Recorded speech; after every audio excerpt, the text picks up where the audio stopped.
welcome to this week's Coach's Corner. So this week we're going to continue on talking about different types of accessory movements to help with our main lifts. And today we're talking about deadlift blocks. So what's a deadlift block? So deadlift blocks are essentially anything that you put underneath the weights themselves, such as these right here. These are 1.5 inch mats you can get from Rogue or from Titan. Place them underneath the ends of the deadlift bar. Recently had somebody actually put them underneath their feet and use it as a deficit for themselves. That is not a deadlift block. That's a deficit deadlift. Yes. So block pulls are good. You can use basically as many as you want to raise the height of the bar itself while keeping your body in the same position. Okay. So are there any benefits for using that, or is it just something that looks cool? So the benefits to a block pull for the deadlift is you get different heights, different ranges of motion, so you can work on your different weaknesses, or you can negate working on your strengths.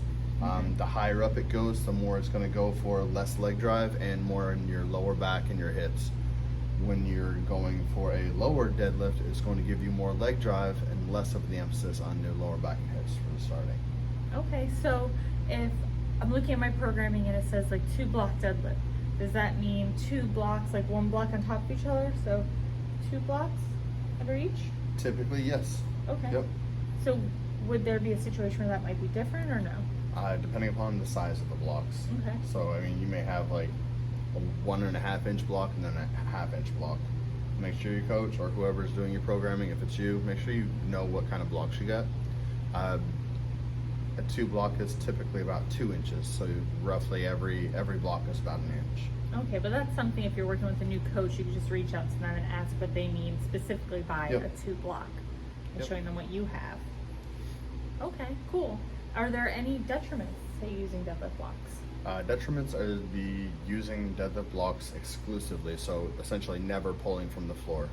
Westside Conjugate specifically originally talked about when doing deadlifts that they never pull them from the floor. They always use a block or rack pulls, or like they never do straight weight. They never do straight weight. Something that you always want to do is, if you're a competitive powerlifter, you always want to make sure you get at least a couple pulls from the floor, whether it's your speed work or whatever work it is that you do. Okay, so basically deadlift blocks are really good for helping you at different points of your weaknesses. Yep. And can be used throughout your training plan. Yes, but should not be used exclusively.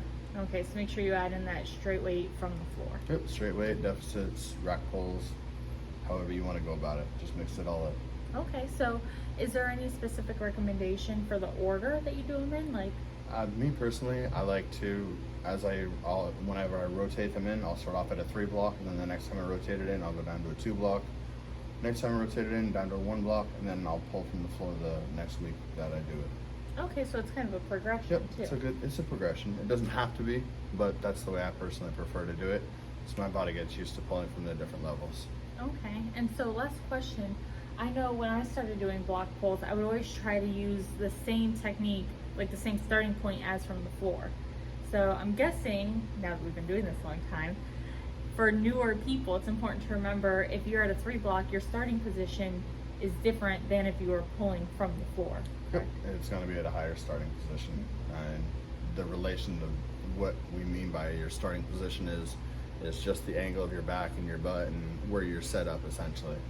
Okay, awesome. So if someone was trying to figure out their form for that area, could they use a video of themselves pulling from the floor and just look at the approximate place that block would be? You can try to, yeah. Easiest way to do it realistically is just stand up against the bar, grab it, and bend down just as much as you need to break your knee, get your knees broken, and do about where it feels right. You'll know if it feels wrong if you sink your butt down and your knees are touching your butt. If your knees are touching your calves, butt? Your calves, yeah. That would be awkward. If you got your butt to your calves, you're probably too low for a starting point on a block pull. That makes sense. Alrighty, anything else you want to share? That's it. Thank you guys for coming this week, and we'll talk to you next week. And as always, don't forget to like and subscribe.